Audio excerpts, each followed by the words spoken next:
நீ யாரு? எப்படி வாழ வந்துக்கிற? நீ ஒரு உன்னதமான பிறவி. எந்த மனிதனை கடவுள் நேசிச்சாரோ அதே மாதிரி தான் உன்னை என்ன பண்ணிடுறாரு. பாட்டே சொல்றான், நீயும் 10 மாசம் நானும் என்னதான். உன்னால முடியும்னா என்னாலையும் செய்வத்தால் ஆகாதுன்னு முயற்சி. அப்ப என்ன சொல்லிடுறான் தாலே,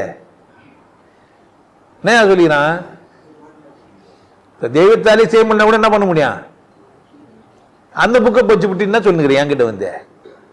அவர் தான் விசேஷம், அவருக்கே நாங்கள் டப்பு கொடுப்போம்னா, சார் உங்களாலே செய்ய முடியாது, நாங்கள் என்ன பண்ணுவோம்?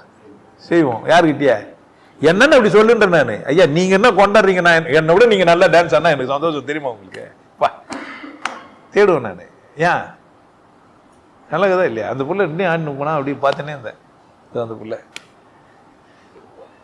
அந்த பசங்க அவன் போய் அவன் கூடவே கத்தினே வந்தான். அந்த குட்டி பையன் வந்தேன். அந்த ஆளே கிடையாது தெரியுமா அவன். அவங்க அம்மா கேட்டு பாருங்க, இன்னைக்கு அவன் புதுசா அவன் பிள்ளைய பார்த்துருப்பாங்க. இப்படி ஒருத்தன் உள்ள ஒளிஞ்சிருந்துக்கிறானே. எப்படி இருக்குன்னு நம்மளை பார்க்குறங்களா? தட்டி குத்து மேலே வான்ட்டு. இல்லை நான் ரொம்ப கருப்பாக கருங்குருவி மாதிரியே இருக்கிறேன்.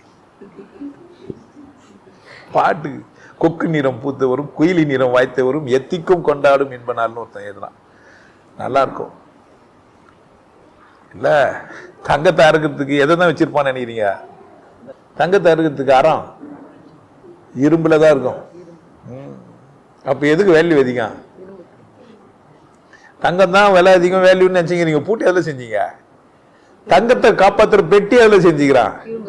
ஏன் எதியாச்சிட்டாங்க இருக்குது? அப்ப நீ வேல்யூ பண்ற அவ்வளவுதான். புரியுதா? நீ உன்னை வேல்யூ பண்ணா தங்கத்துக்கிட்ட போய் இரும்பு கிட்ட போய் சொல்ல, நீ ரொம்ப அசிங்கமானவனே, குத்தி பாடுற, என்ன அடிச்சு பாடுற, என்கிட்ட வந்து இடிச்சு பாரு, யார் டேமேஜ் ஆவாங்க? நீ அது வரைக்கும் என்ன பண்ணீங்களா? என்ன கூறாக்கி பாடுற. புரியுதான சொல்றேன்? எல்லாமே மதிப்பு மிகுந்தது தான்.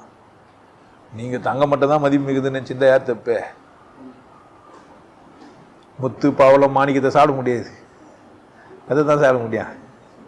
சோறை தான் சாப்பிட முடியும். இப்போ எது விசேஷமானது?